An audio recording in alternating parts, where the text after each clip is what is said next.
जब भी हम मोबाइल, कंप्यूटर या फिर लैपटॉप खरीदते हैं तो हमारे मन में एक सवाल जरूर आता है कि कितने जीबी रैम वाला कंप्यूटर, लैपटॉप या फिर मोबाइल लेना चाहिए।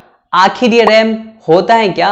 रैम का क्या यूज है हमारे कंप्यूटर, लैपटॉप या फिर एक मोबाइल फोन में? बेसिकली ये सब जानने के लिए आपको इस वीडियो को लास्ट तक देखना होगा। हेलो गाइस, मेरा नाम है विजय मंडल और आप सभी का स्वागत करता हूं मैं अपने इस YouTube चैनल पे।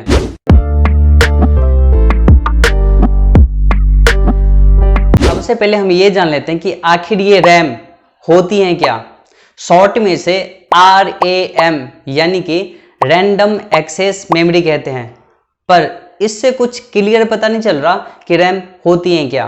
तो चलिए इसको एक एग्जाम्पल के बेस पर समझते हैं। मान लीजिए आप अपने रूम में बैठकर पढ़ाई कर रहे हैं और आपको पढ़ाई करने के लिए कुछ बुक्स की जरूरत है और वो बुक्स एक दूसरे कमरे में रखी है।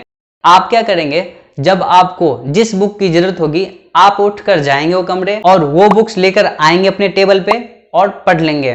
पर भैया एक क्वेश्चन ऐसा है जिसका आंसर निकालने के लिए आपको बहुत सारे बुक्स की जरूरत होगी। आप क्या करोगे? आप जाओगे दूसरे कमरे में जिसमें आपका वो सारे बुक्स रखा हुआ है और वो बुक्स ले लेंगे। पर भैया आप जो वो सारे बुक्स लेकर आओगे उसको रखने के लिए आपके टेबल पर जगह भी तो होना चाहिए। अगर आपका डेस्क यानी कि टेबल बड़ी होगी तो आप एक साथ वो सारे बुक्स रख सकते हो और जब भी जिस बुक्स की जरूरत होगी आप वहीं से वो बुक्स उठाओगे और यूज में ले लोगे। हमारे कंप्यूटर, लैपटॉप और मोबाइल में भी रैम कुछ ऐसे ही काम करते हैं। आपके दूसरे वाला जो रूम है जिसमें आपको सारे बुक्स रखा हुआ है उसको आप अपने कंप्यूटर या मोबाइल का स्टोरेज मान लो, जैसे कि SSD, HDD या फिर आपके फोन का इंटरनल मेमोरी। और वो जो डेस्क यानी कि टेबल है वो आपके कंप्यूटर या फिर मोबाइल का रैम है।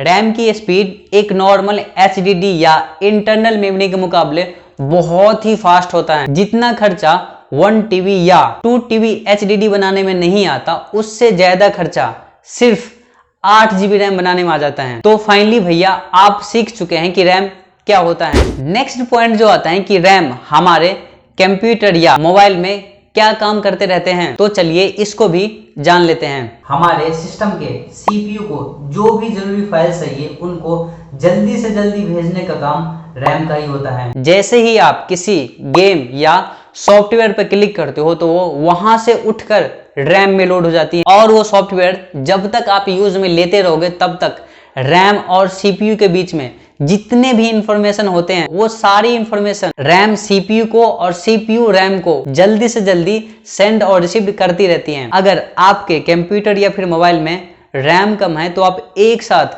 ज्यादा एप्लीकेशन नहीं चला सकते।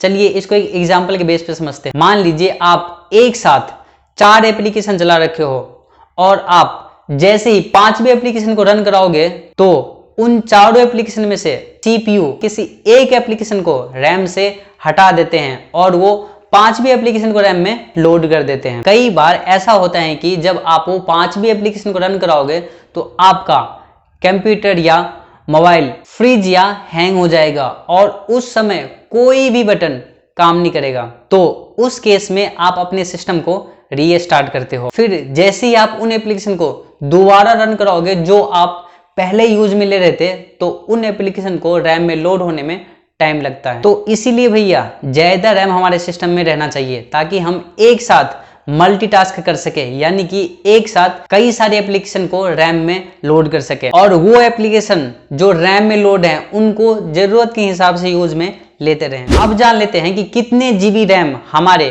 कंप्यूटर या मोबाइल में जरूरी होते हैं। आजकल जितने भी मोबाइल आ रहे हैं उसमें से कम 4 GB रैम वाला मोबाइल तो आपको लेना ही चाहिए। अगर आप एक बेसिक यूज में लेते हो तो 4 GB से कम होगी तो उसमें हैंग और फ्रीज की प्रॉब्लम आती रहेगी, क्योंकि आजकल के जितने भी मोबाइल एप्लीकेशन आ रहे हैं उसकी साइज धीरे धीरे बढ़ती जा रही है। जैसे कि एक व्हाट्सएप की बात की जाए तो व्हाट्सएप जब ओपन होती है तो उस टाइम 600 से लेके 1 GB रैम कंज्यूम करती हैं और ऐसे ही जितनी भी एप्लीकेशन आपके फोन में है उसका साइज क्वालिटी के हिसाब से धीरे धीरे बढ़ता जा रहा है, इसीलिए वो ज्यादा रैम भी कंज्यूम करती हैं। अगर आप चाहते हो अपने फोन में एक साथ व्हाट्सएप, फेसबुक जैसे एक दो और सोशल मीडिया एप्लीकेशन चला सकूं तो उसके लिए कम से कम 4 GB रैम तो होना ही चाहिए। आज के समय में 8 GB या 12 GB रैम आपके फोन में होना जरूरी नहीं है, पर अगर आप अपने फोन में एक हैवी गेम खेलते हो या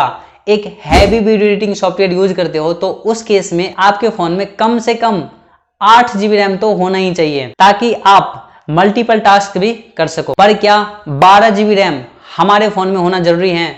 मेरा जवाब है आज के टाइम में तो नहीं। जिस हिसाब से आज के मोबाइल एप्लीकेशन है उस हिसाब से आपका सारा काम 8 GB रैम तक हो जाएगा। लेकिन अगर आप वही स्मार्टफोन आगे 5 साल तक और चलाना चाहते हो तो उस केस में 12 GB रैम हो तो अच्छा है फ्यूचर के लिए, क्योंकि रैम वो पार्ट्स है स्मार्टफोन का जिसे आप फ्यूचर में अपग्रेड नहीं कर सकते। रैम को आप अपने कंप्यूटर या लैपटॉप में बढ़ा सकते हो, अपने स्मार्टफोन में नहीं। अब बात कर लेते हैं कि एक कंप्यूटर में कितना GB रैम होना चाहिए। आज के समय में एक नॉर्मल कंप्यूटर में कम से कम 8 GB रैम तो होना ही चाहिए अगर आप बेसिक यूज में लेते हैं तो। वहीं पर अगर आप अपने कंप्यूटर में एक हैवी गेम प्ले करते हो या एक heavy 3D animation software use करते हो या फिर एक हाई रेजोल्यूशन वीडियो को एक हैवी वीडियो एडिटिंग सॉफ्टवेयर से रेंडर निकाल रहे हो तो उस केस में आपके कंप्यूटर में कम से कम 32 GB रैम तो होना ही चाहिए। नेक्स्ट जो पॉइंट आते हैं कि रैम कितने कैटेगरी के आते हैं। रैम जितने भी कैटेगरी के आते हैं उसमें से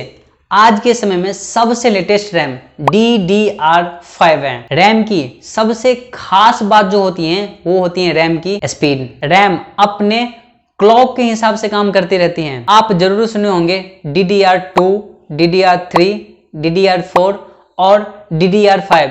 ये सभी रैम के कैटेगरी हैं जो सभी अलग अलग स्पीड पे काम करती रहती है। रैम में जितनी ज्यादा मेगाहर्ट्ज की रैम होगी उतनी अच्छी परफॉर्मेंस देगी, जैसे कि 3200 मेगाहर्ट्ज हो गया, 3600 मेगाहर्ट्ज हो गया, 7200 मेगाहर्ट्ज हो गया। अगर आप अपने कंप्यूटर में एक single stick RAM DDR4 16 GB 3200 megahertz की रैम लगा रखे हो तो दूसरा भी सेम DDR4 16 GB 3200 मेगाहर्ट्ज की रैम रहना चाहिए, तो ही आप अपने कंप्यूटर के XMP प्रोफाइल को इनेबल कर पाओगे। दूसरी रैम सेम नहीं लेते हो तो आप अपने कंप्यूटर के XMP प्रोफाइल को इनेबल नहीं कर पाओगे। इस वीडियो का सबसे इंपॉर्टेंट बात, किसी भी कंप्यूटर या मोबाइल का सिर्फ रैम ही इंपॉर्टेंट पार्ट्स नहीं होता, इसके अलावा आपके सिस्टम में एक हैवी CPU और GPU भी रहना चाहिए और आपके सिस्टम के ऑप्टिमाइजेशन भी बहुत जरूरी है। आज के लिए बस इतना ही, मिलते हैं नेक्स्ट वीडियो में। वीडियो आपको अच्छा लगे हो तो वीडियो को लाइक कर दो और ऐसे ही वीडियो देखने के लिए चैनल को सब्सक्राइब कर दो और इस बेल आइकन को दबा दो, ताकि जब भी कोई ऐसी वीडियो डालो तो उनकी नोटिफिकेशन आप तक जरूर पहुंचे। और कमेंट करके जरूर बताना कि आपको ये वीडियो कैसा लगा।